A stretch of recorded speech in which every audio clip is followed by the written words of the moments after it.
Orucumuzu su və xurma və ya zeytunla da aça bilərik. Daha sonra şorba yedikdən sonra, şorba sevirsinizsə, yedikdən sonra mütləq 10-15 dəqiqə fasilə vermək tövsiyə olunur. Bu arada bu 10-15 dəqiqəni ibadətə həsr edə bilərsiniz. Beləliklə, daha sonra ana yeməkdə çox yeməyib, mədənizi yükləməmiş olacaqsınız və gələcək günlərdə də həzm sistemi problemləri də yaşamamış olacaqsınız.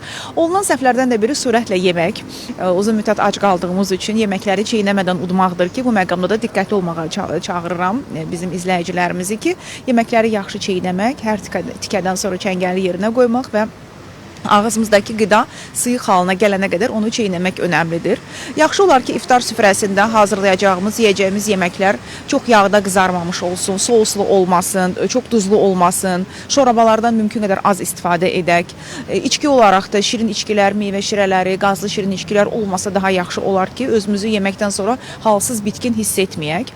Axşam yeməyində də eyni, həftədə 2 dəfə balıq, 2 dəfə toyuq, 2 dəfə qırmızı ət, 1 dəfə ətsiz gündə eləmək olar və yaxud digər qrupda olan ətlər paxlalılar olsun rasionumuzdakı, həm liflərdən zəngindir, qəbizlik probleminin qarşısını alacaq, həmçində bizi tox tutacaq. Bol yaşılıqlı salat olsun hər yeməyin yanında, bu da arzu olunandır iftarda.